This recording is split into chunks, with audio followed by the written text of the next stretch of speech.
Hello friends good morning Odisha आज सकाळ बहुत गुड़े गुरुत्वपूर्ण खबर आसी जो खबर गुड़ी को आपण मैंने जाना निहाती दरकार तेज आसतु जाना कौन से गुरुत्वपूर्ण खबर गुड़िक तेज ता पूर्व आपन को अनुरोध अटे जदि आपन को वीडियोटी भल लगे आपन लाइक करने सहित वीडियो को अधिक अधिक शेयर करेंगे यह सहित यह लाटेस्ट खबर सबको जानापी आम चैनल को सब्सक्राइब करूँ तेज आसतु आरंभ करवा आज खबर अभियान प्रथम बड़ खबरटी होउछि बीएसकेवाई नवीन कार्ड रे चली आवेदन परिवार वर्गों को केउं योग्यता हासिल करने को पड़िबो आसंतु जानिनेबा गरीब मानक मिलुछि मागणा कार्ड बीएसकेवाई नवीन कार्ड एवं मागणार समस्ते पाई परिबे विजु स्वास्थ्य कल्याण योजना बा नवीन कार्ड पई गतकाली ठारू आरंभ होईछि पंजीकरण एवं आवेदन यह आसंता 16 तारिख पर्यंत चलिबो राज्यर सबु लोकमानक उत्तम स्वास्थ्य सेवा जोगाई देबा पई विजु स्वास्थ्य कल्याण योजना को पर्याय क्रमे संप्रसारित करा जाउछि एबे बीएसकेवाई योजना तृतीय पर्याय आरंभ होईछि एही पर्याय रे बीएसकेवाई वंचित ग्रामांचल लोकमानक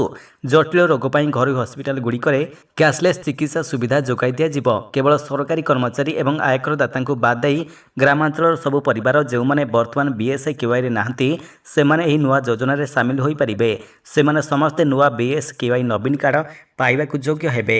परवर्ती खबरटी होउछि नुआ वर्ष रे महंगा माड़ टीवी देखिबाकू देबाकू पड़िबो अधिक टंका जानतु केबेठारू लागू हेबो नुआ वर्ष रे टीवी देखिबा पई आपनकू अधिक टंका खर्च करिबाकू पड़ी पारे आपनकर मनपसंदर धारावाहिक सहित रियलिटी शो देखिबाकू टीवी ऑपरेटर सहित अधिक टंका रिचार्ज करिबाकू पड़ी पारे कारण जी एंटरटेनमेंट भायकम 18 एवं सोनी पिक्चर्स नेटवर्क इंडिया भली देशर प्रमुख प्रसारणकारी माने सेमानकर टीवी चैनल गुड़िकर मूल्य वृद्धि करी साधारण लोकमानकू एक बड़ झटका दैछन्ते तेबे एही घोषणा परे वर्तमान ग्राहक मानकू सेमानकर प्रिय चैनल देखिबा पई अधिक देय देबाकू पड़िबो तेबे एही वर्धित हार फेब्रुआरी 1 तारिख 2024 ठारू कार्यकारी हेबाकू जाउछि। परवर्ती खबरटी होउछि आसंता काली मालकानगिरी विमान बंदर हेबो लोकार्पित सबु प्रतीक्षार अंत घटिबाकू जाउछि आसंता काली मालकानगिरी विमान बंदर लोकार्पित हेबाकू जाउछि मुख्यमंत्री नवीन पट्टनायक और 5T अध्यक्ष बीके पांड्यान उड़ा जहाज रे बसी मालकानगिरी पहुंचबार कार्यक्रम रहिछि रविवार परीक्षामूलक भाव में मालकानगिरी विमान बंदर रे अवतरण करथिला गोटे विमान ट्रायल रन सफल होइतबा नै सूचना देथिले पायलट और डीजीसीए अधिकारी तबे नुआ वर्ष रे मालकानगिरी जिलावासी को बड़ उपहार देबे मुख्यमंत्री नवीन पट्टनायक। परवर्ती खबरटी होउछि 1000 टंका बदल रे आपण बनिजिबे कोटिपति आसंतु जानिबा निवेश किपरि करिवे महान वैज्ञानिक तथा नोबेल पुरस्कार विजेता आल्बर्ट आइनस्टाइन को समग्र देश चिन्हिछि से विज्ञान जगत को एपरि अनेक उपहार देथिले जहाँ चमत्कार ठारू कम नुहे निवेशक मानकर पई मध्य समान आविष्कार करा जायथिला जहाँ व्यवहार करी सेमाने छोट पुंजी सहित टंका उपार्जन करि परिबे तबे बाजार रे अनेक विनियोग प्रकल्प उपलब्ध रहिछि किंतु बैंक एफडी सरकारी संचय योजना पीपीएफ एवं पीएफ भली विकल्प रे सरल सूद प्रযোज्य होइथाय जेतेबेले म्यूचुअल फंड भली विकल्प रे यौगिक सूदर लाभ मिली थाए तेबे म्यूचुअल फंड बैंक एफडी किंबा सरकारी योजना अपेक्षा अधिक टंका शीघ्र बढ़ी थाए। परवर्ती खबरटी होउछि श्रीमंदिर रे पसिले विदेशिनी सेवायतंकर अभियोग परे सुरक्षा व्यवस्था को नहीं उठिला प्रश्न सिंहद्वार सामने विदेशिनी श्रीमंदिर रे विदेशिनी प्रवेश करितिबार अभियोग आनिले सेवायत जणे विदेशिनी श्रीमंदिर रे प्रवेश करितिबा सेवायत अभियोग आनिछंती एही घटना पर श्रीमंदिर रे अणहिंदू प्रवेश नै चर्चा बढ़ी जाइछि सेहीपरि श्रीमंदिर सुरक्षा नै प्रश्न उठाइछंती वरिष्ठ सेवायत विनायक दास महापात्र। परवर्ती खबरटी होउछि ओडिशा ट्रांसपोर्ट कर्मचारी महासंघ आंदोलन प्रत्याहृत महासंघ सभापतिंकर सूचना ट्रांसपोर्ट कर्मचारी आंदोलन प्रत्याहृत हैला ओडिशा ट्रांसपोर्ट कर्मचारी महासंघ आंदोलन प्रत्याहृत हो जाइछि प्रत्याहार नै संघर सभापति जनार्दन पति सूचना दैछन्ते मुख्य सचिव परिवहन सचिवंकर सहित आलोचना परे एही निष्पत्ति निया जाइछि ओडिशा परिवहन श्रमिक महासंघ पक्षरु सोमवार ठारू अनिर्दिष्ट काल पर्यंत धर्मघट डाकरा दिया जाइथिला भारतीय न्याय संहिता 2023 रे गाड़ी चालक मानकर पई करा जाइथिबा दंड विधान को विरोध करी एही धर्मघट डाकरा करा जाइथिला तेबे आंदोलन नै ओडिशा परिवहन श्रमिक महासंघ सभापति आगरू कहिथिले जे हिट एंड रन मामला रे चालकों को 10 वर्ष जेल और 7 लाख टंका जरिमाना करा जिवो जाकि श्रमिक मानकर बेकरे फांसी लगाइबा सदृश होइछि। परवर्ती खबरटी होउछि सेटलमेंट स्कीम रे कृषक मानक विद्युत बिल ऊपर मिलिबो 80% सब्सिडी सरकारक बड़ घोषणा ଆର୍ଥିକ ଦୃଷ୍ଟିରୁ ଶକ୍ତିଶାଳୀ କରିବା ପାଇଁ ସରକାର ଦେଶର କୃଷକମାନଙ୍କୁ ଅନେକ ସୁବିଧା ଯୋଗାଉଛନ୍ତି। ଏଭଳି ପରିସ୍ଥିତିରେ ସରକାର ସମସ୍ତ ଚାଷୀମାନଙ୍କୁ ବହୁତ ଭଲ ଖବର ଦେଇଛନ୍ତି। ବାସ୍ତବରେ ଫସଲ ବିଫଳତା ହେତୁ ଅନେକ ଥର କୃଷକମାନେ ବିଦ୍ୟୁତ ବିଲ୍ ପୈଠ କରିବାରେ ଅସମର୍ଥ ହୋଇଥାନ୍ତି। ବିଶେଷ କରି ମାର୍ଜିତ ଏବଂ କ୍ଷୁଦ୍ର ଚାଷୀମାନଙ୍କୁ ଅଧିକ ସମସ୍ୟାର ସମ୍ମୁଖୀନ ହେବାକୁ ପଡ଼ିଥାଏ। ଏହିପରି କିଛି ସମସ୍ୟାକୁ ଧ୍ୟାନରେ ରଖି ସରକାର ଯୋଜନା ମାଧ୍ୟମରେ ଆର୍ଥିକ ସମସ୍ୟା ମଧ୍ୟ ଆଣିଛନ୍ତି। ତେବେ ଆଜି ଆମେ ଏପରି ଏକ ଯୋଜନା ବିଷୟରେ କହିବାକୁ ଯାଉଛୁ ଯାହାର ନାମ ହେଉଛି ସମ ସେଟଲମେଣ୍ଟ ସ୍କିମ୍। ଏହି ଯୋଜନା ଅଧୀନରେ କୃଷକମାନଙ୍କର ବିଦ୍ୟୁତ ବିଲ୍ ଉପରେ 80% ସବସିଡି ଦିଆଯାଉଛି। ପରବର୍ତ୍ତୀ ଖବରଟି ହେଉଛି ସ୍ପଷ୍ଟ ଆକାରରେ ରୋଗୀଙ୍କର ପ୍ରେସ୍କ୍ରିପସନ୍ ଲେଖିବେ ରାଜ୍ୟର ସମସ୍ତ ଡାକ୍ତର, ନିର୍ଦ୍ଦେଶ ଦେଲେ ହାଇକୋର୍ଟ।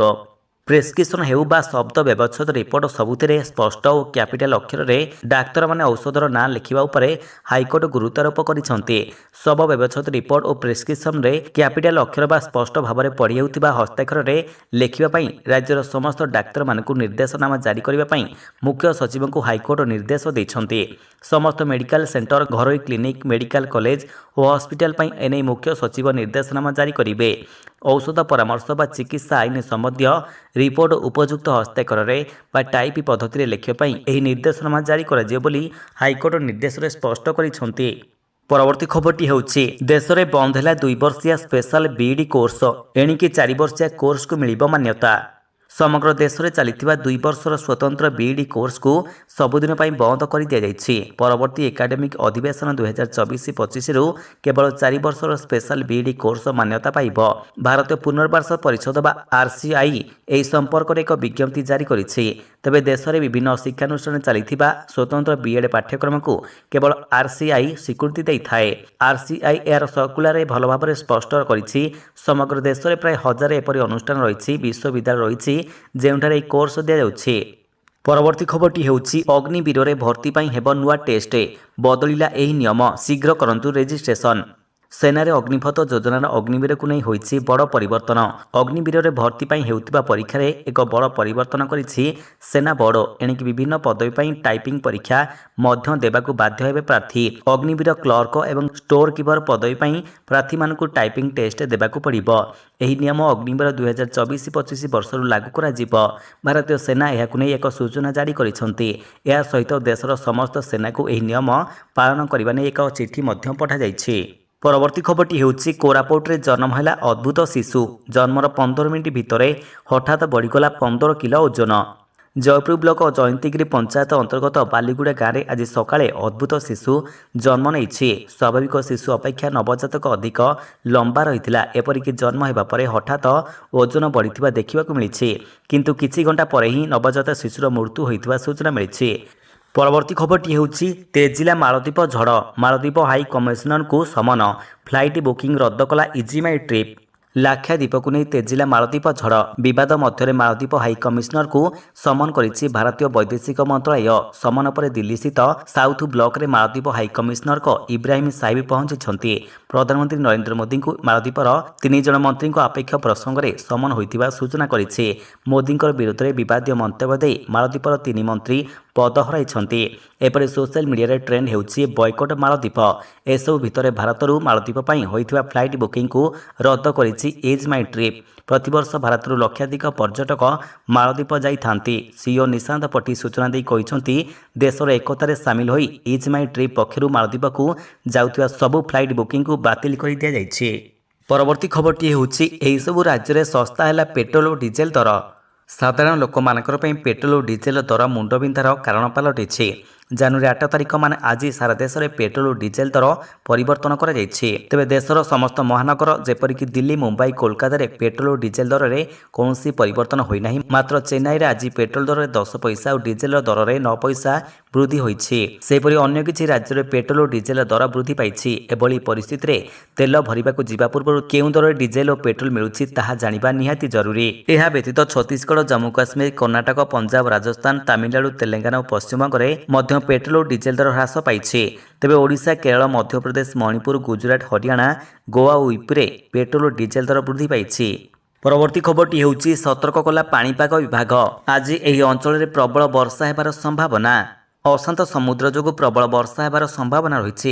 1ରୁ ଅଧିକ ସ୍ଥାନ ବର୍ଷାରେ ଭିଜିଯିବ। କେତେକ ସ୍ଥାନରେ ପ୍ରବଳ ବର୍ଷାର ପୂର୍ବାନୁମାନ କରିଛି ପାଣିପାଗ ବିଭାଗ। ତେବେ ପଶ୍ଚିମବଙ୍ଗ ଉପକୂଳରେ ଅଚାନକ ପାଣିପାଗରେ ପରିବର୍ତ୍ତନ ଘଟିଛି। ଏହା ଯୋଗୁଁ ଆନ୍ଧ୍ରପ୍ରଦେଶରେ ଆକାଶରେ କଳା ବାଦଲ ଦେଖିବାକୁ ମିଳିଛି। ପଡ଼ୋଶୀ ଆନ୍ଧ୍ରପ୍ରଦେଶରେ ବର୍ଷା ନେଇ ଆକଳନ କରିଛି ପାଣିପାଗ ବିଭାଗ। ଆଉ ଏହା ଆଂଶିକ ପ୍ରଭାବ ଓଡ଼ିଶା ଉପରେ ପଡ଼ିପାରେ।